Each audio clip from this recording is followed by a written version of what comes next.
everybody. My name is Sue, and I'm a quilter who lives in southeast Pennsylvania.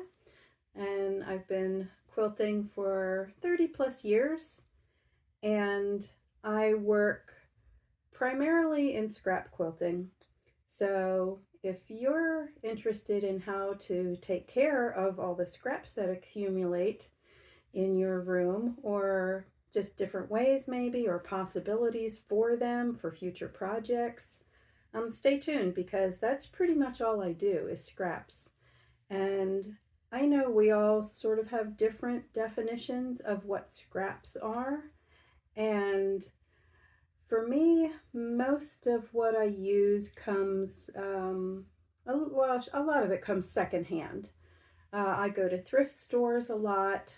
I will go to quilt shows where they have a boutique room, things for resale, and there's actually a good quilt show coming up this weekend. So watch next week and see what I get. So I just get like bags of stuff here and there. I get stuff from friends too. Some people are just tired of working with things and they're just over the fabric, or they've bought a bundle, they've made the project with it, and they're just done with it. So things get passed on to me sometimes like that too. So primarily I'm a scrap quilter. So last week I talked about what I got at the 25-cent sale at one of the churches near me. They have a 25-cent sale once a month, and I go for the men's shirts primarily. Sometimes I can find some other fabrics in there that work as well. It's all donated clothing, and I don't know where they get it because most of it is in really, really good shape. I think I saw some stains on one shirt one time, but I've also gotten shirts there that still had tags on them. They were new. So I don't know where they get their stuff, but I really have good luck there. So last week I showed the stack of shirts that I got there at the 25-cent sale. So this is how they look this week. So I took them all apart and I keep them all neatly folded, and I will keep them in general color families too before I put them away. That way, when I have a project in mind, it's really easy for me to find what I need. So I cut off all the seams, I cut off all the collars, I cut off all the cuffs, and I remove the buttons too, and I save all my buttons. These are all the buttons that came from all these shirts. Now, I haven't done this yet, but I will go back and pick out all the little threads that are still attached. And then they just go in my big button jar. And I haven't really done anything with them. I use them like occasionally, but I don't really have projects that use buttons. I just can't bear to throw them away. And I don't know, maybe one day I'll come across somebody who's also crafty and they want some buttons. So I'll be the one they come to because I have a lot of buttons. So these were all the shirts. And then these two here, it's the same pattern. These were crib sheets, which I really love getting these because you get a lot of fabric. And each one of these, this is only 50 cents worth. This is 25 and this was 25 cents. And it's just minimal work to just cut out the elastic that's around, and I fold it up and it's good to go. So this will be ready for a project, and that's a lot of good fabric there. It's really nice cotton too. So that's what I did with the shirts I got from last week. And now let's see, what have I worked on during the week? I am currently house sitting for somebody this week and next week also. So I'm kind of gone from my house for quite a bit of the day. So what I do is I will try and take projects with me to work on while I'm at their house. And this time I took my second sewing machine. It's a lightweight, it travels easy. And so I started looking around to see what kind of projects I could take with me to work on there. So the first thing I did was this is just one of the things I just always have going on. String piecing. If you're a quilter, you've probably heard of string piecing. And so this is the size that I chose to work with. I cut pieces of newspaper, just advertising things, or like the grocery store circulars that come around, any kind of newsprint. It's nice and thin. I cut it in 4.5-inch squares, and then that's my template. And then I start to just use all my scraps, and this is what I do with my white scraps.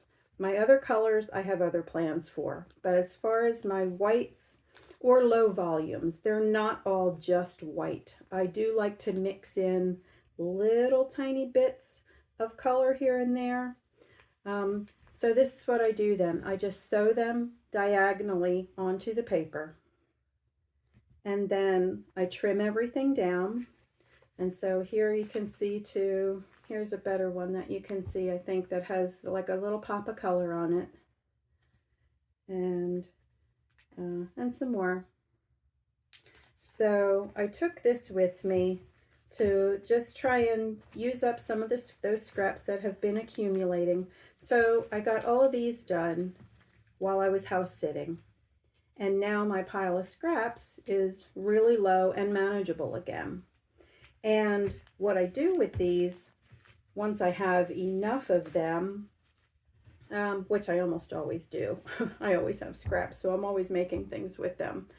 I like to put them on as a border on a quilt. And I don't know if you can see the quilt behind me. This one does have a border on it with these. We'll take this down and we'll get a closer look at it.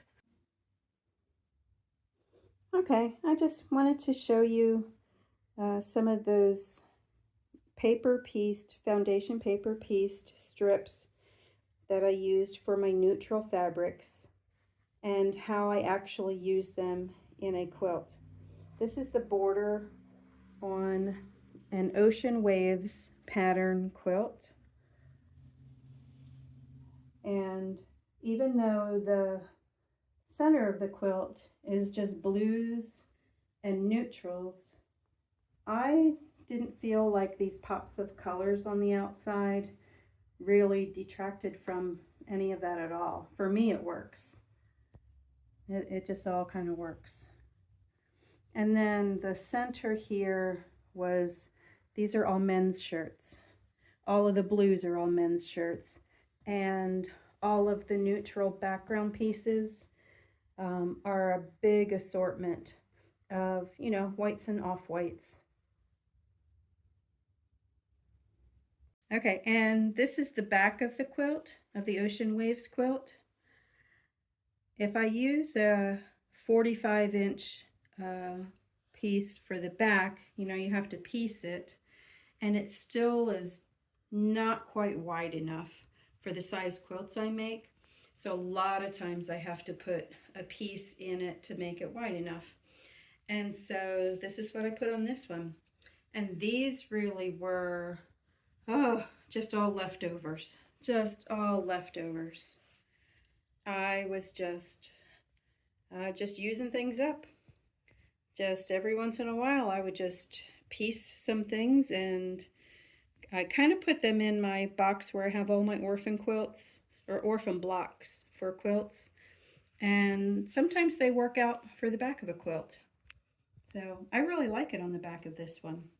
Even though it was not thought of beforehand, I don't really think about the back at all while I'm working on the top. It's always an afterthought, but I really like the back of this one.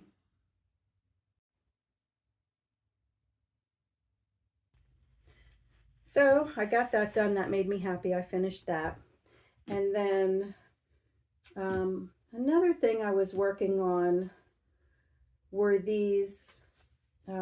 These are paper piecing. They're called foundation paper piecing because, again, you're sewing directly onto paper. And these are old. The dates on the back, there is a date on the back. They are from 1991, these papers. I remember, I've been doing this a long time. I remember when these first came out. These were so popular when they first came out. My sister's also a quilter. She had a lot of these also. So we were just sewing these up like crazy. So here's one that's a pine tree. They have boats, different kinds of trees, just all different patterns. This is just what I worked on this week.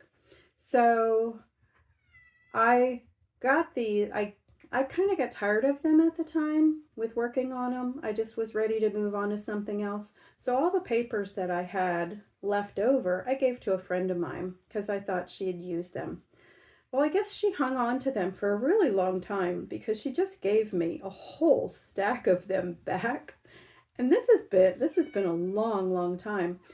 So I was actually kind of excited to get them back again and do some more again. So I worked up a lot of these just within the last several months.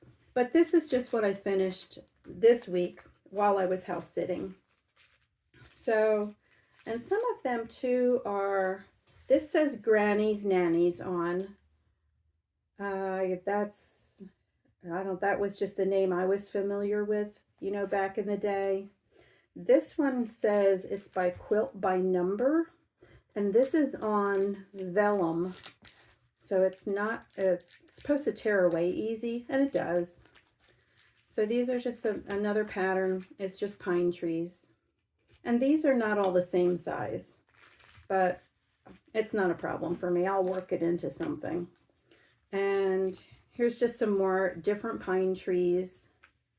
That one's just straight. Here's a crazy pine tree. So it's just a variation on the pine trees. And then I have just a couple of different boat patterns. They're really cute. I didn't have a lot of these in the pack. And one little basket pattern. I didn't really like this one. I think because it doesn't have a handle. So I wasn't sure what to do with all this blank space up here. But whatever. It's a block now. It'll end up somewhere.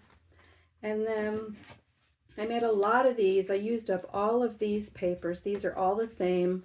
And this one is called Beth's Heart, which, I don't know, to me it just looks more like a log cabin sort of thing. I don't know. And the other thing maybe you'll notice too, I tried to do all blues on all of these. And that's primarily because I really don't know what I'm going to do with these. But if I have something that sort of ties them all together, in this case the color, I'm much more likely to use them, and they're much more likely to become a finished project at some point. And even though they're small and they all are different sizes, I'll put some borders around and I'll make them fit into something. Okay, so another project I took that I have no idea what it's going to be is half square triangles. I have these papers that they take a 6.5-inch square of a color and then a background, which I'm using white. And whenever I process my scraps, or like when I'm done with a quilt and I trim off all the excess around the outside of the quilt, a lot of times I'll be able to get 6.5-inch pieces, and so I just stick them in the place where I have these. So, and then just from all different things, same with shirts. When I'm done with a project, I'll cut things down and stick them in certain places where they go. So my drawer where I have all of my 6.5-inch pieces of fabric, I went through and I kind of keep them generally arranged by color family. I'm not um, I'm not real meticulous about that. Like my blues, there could be maybe some light purples in there or something. Same with reds. There could be like an orangey red. It's just general. It's just generally just kind of keeping things in color families. So I looked at all of the squares that I have, and I seemed to have the most of blues and greens. So I took all of those out and I paired them with a white and I sewed them to these papers.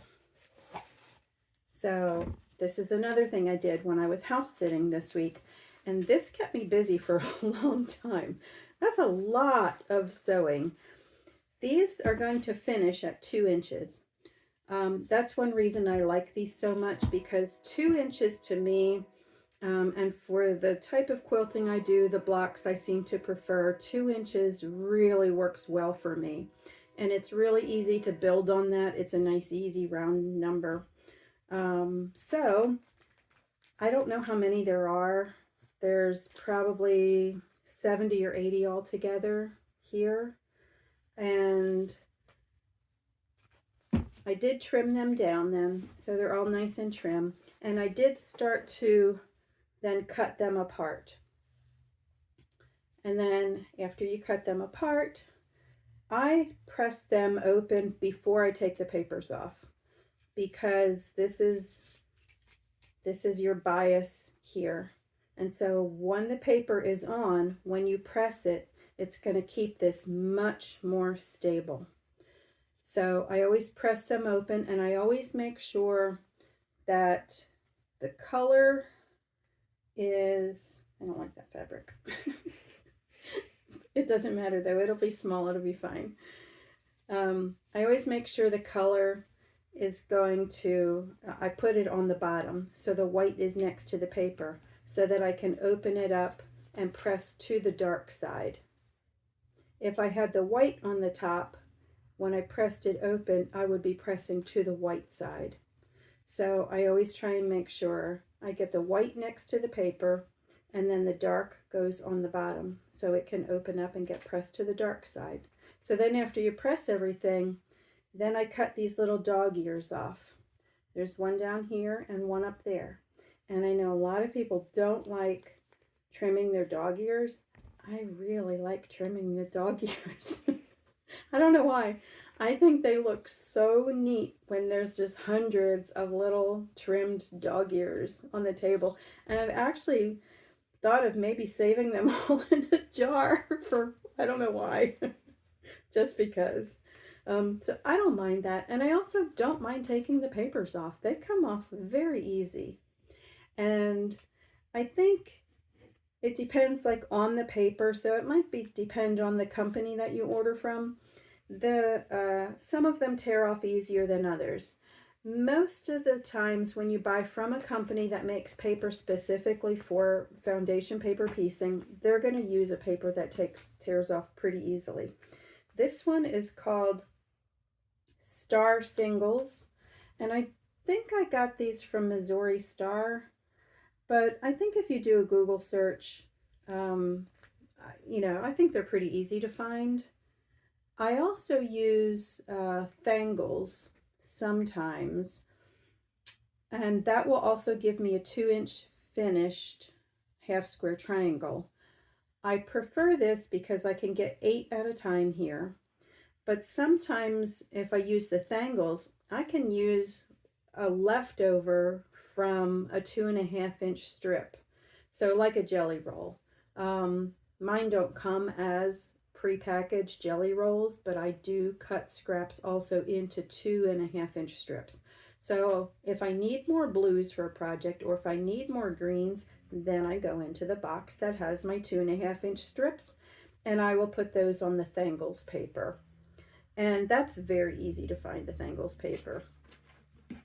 So that's Doesn't really look like much, and it isn't a project yet, but this took a long time to sew all this and trim everything off, and now I'm cutting down. So I don't know how much more I'll get done in a week, and there's no project in store yet, but I am thinking about things. So I was glad to get those done. And plus, it cleared out the place where I keep all my 6.5 inch squares. One of the other things I did that I find helps me manage my scraps a lot is I keep things in kind of small spaces. Like I use shoe boxes a lot. Like I have a shoe box that's just for 2.5 inch strips. And when that box gets full, I'm going to make something from it. And that kind of keeps things from overflowing or getting so overwhelmed. Because if you make quilts, you're going to have scraps all the time and you have to have a plan for them. And I love working with scraps. And if your plan is to pass them on to somebody else, that works too. That's good. There's always people looking for scraps, like me. Okay, so that was another house sitting project I worked on. And then I also had, was it episode 2 maybe? I bought a vintage quilt just recently at a sale in Ephrata. And it's a blue and white quilt with, it's a 9 patch and then a snowball block. And it has a really wide border on it.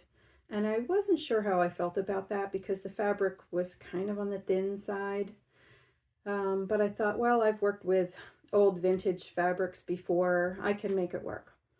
So I started to baste the quilt. I found a really pretty sheet for the back, a king size sheet. And I use sheets when I can get them. And we have a thrift store in the town where I live, and they have really good deals on their sheets. And I've never had a problem with the sheets before. So I laid the sheet down, put the batting on, put the quilt on, and I started to baste it, and it did not feel right. When I thread baste, I don't use adhesives. Or anything. So I go with a big basting needle and I baste everything by hand with just junk thread. So as I was going through with the needle, it just made a funny popping sound from the back. I knew it was the back of the quilt, the sheet. And I just was getting a bad feeling about that sheet. It said it was 100% cotton. The label does say 100% cotton. But it just was not like a normal cotton sheet. So I don't know what they're doing with the fabrics these days. I don't know if they were trying to like waterproof it somehow, or maybe it has something to do with being wrinkle free. I don't know, but it wasn't like a normal cotton. So I've never had to take apart a quilt that I've started to baste before. And I did sleep on it, but I did kind of know, my gut was telling me I need to take it apart. So I did. I took out, luckily I didn't get very far, but I did take out all of my basting stitches and I took it apart. And now that I did that, I think also I will take that white border off the outside of it, just because it's like, I'm not in a hurry to finish it. I have a lot of other things going on right now. So I do have the time to actually finish that right. All of the fabrics in the center of the quilt are fine. They're really good. They're not going to be a problem. It was just that outside border I just wasn't sure about. So I think I am going to take that border off. And I still have like another week of house sitting. So I think I have some time to do that. That's just nice handwork to do. So as far as the back that I'm going to put on that vintage sheet, I don't really have anything that I thought would look okay with it. So I thought what I would do is get out some of my baskets of old shirts. And I thought I'd just cut up some 10-inch squares and see how they look together. So that's another thing that I did this week. I started to cut up some 10-inch square out of my shirts, and I'm going to just start sewing them together until I get enough for the back of the quilt. And again, at 25 cents a shirt, the back isn't going to cost me very much. And I can tell just, you know, when I work with this, when I iron it, when I cut it, when I sew it, that it's better fabric. This will be fine. So I'm going to go with all blues. So I got out all my blues. I do have like a lot of blues. And then I'm just going to, you know, just start to build them into like 4-patch units. And I knew pretty quickly I wasn't going to be able to get enough giant like 10-inch squares from a man's shirt. So I got as many as I could, and then I started to piece. Here you can see down here. I started to cut out. These are going to finish at 5 inches each. I cut at 5.5 to make little 4 patches. So I'm just going to sprinkle those in as well, the ones with the little 4 patches.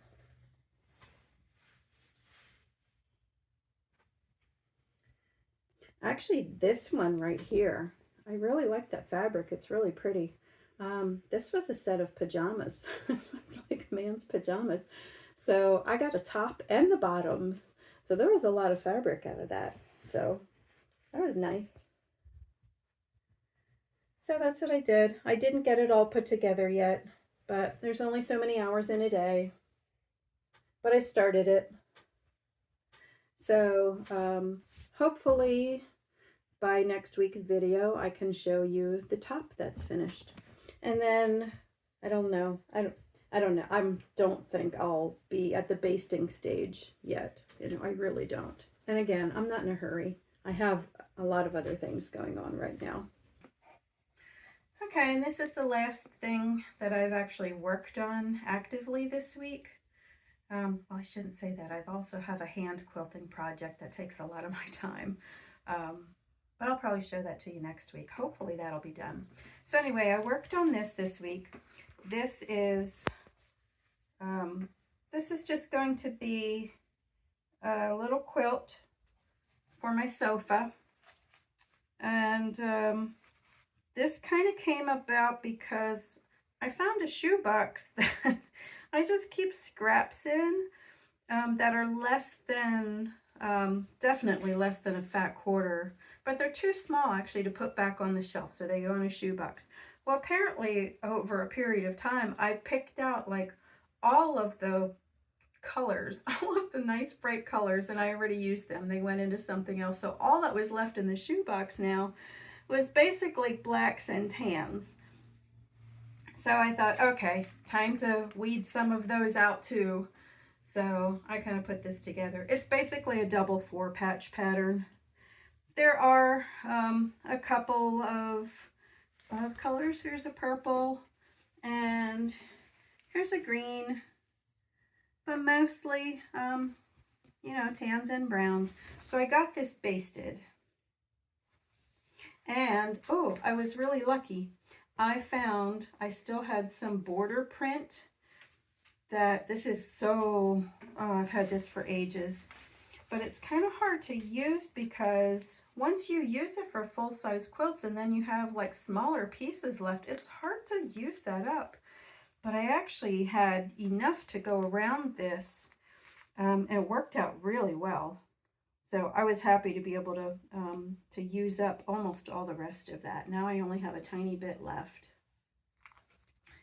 And the back of this, speaking of old sheets, this is an old sheet that I put on the back. So it's just a brown plaid.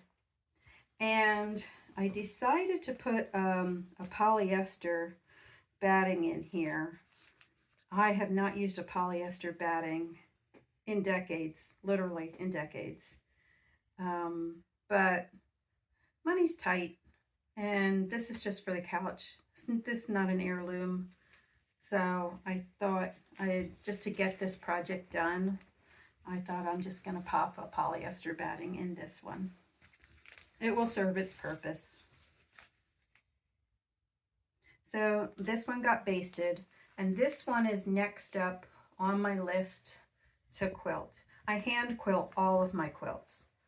That's why I don't have a lot of finishes all the time. It takes a long time to hand quilt. But I love it. I really do. I love hand quilting. So I hand quilt every quilt I do. I don't have anything against machine quilting, but it's just personal preference. I just like to hand quilt. Okay, so that's all I've been working on for this week. Oh, actually, I have one more thing. Where is it? Oh, wait, just wait. Last week I showed you something I was working on, and this week I'm here to report I didn't work on this at all. So what I was working on last week was these stars, and these I'll take little tiny 1-inch squares, and I did not get to these at all. Like I said, I've been house sitting. I've kind of been away from home. And this is not something that travels well. I'm not going to pack all of this up. And I'm definitely not taking an iron or cutting mats or any of that. So this kind of sat, and it did not get any further at all. So it might not get worked on again. We'll see. I mean, I'll finish it one day, but maybe not in the next week. I probably won't work on it. Okay, so that's all I can think of for now for this week. So I just want to let you know too, I have an Instagram that I just kind of started just so I can put all of my quilting related things on there. I had, been posting, of course, on like my personal page and stuff, but I just started a new one just for my quilting stuff. And I'll kind of show you things that I'm working on in progress. And I think I'm also going to pop up some pictures every once in a while of quilts that are already finished. And I have pretty many quilts in my house. I have piles. I've been doing this for a long time. So I might just put up some pictures of some that I've done in the past. So my Instagram is From Small Things 509. And check it out. I'm going to be adding to it every week. So thanks for stopping by. I'll catch you next week. Bye.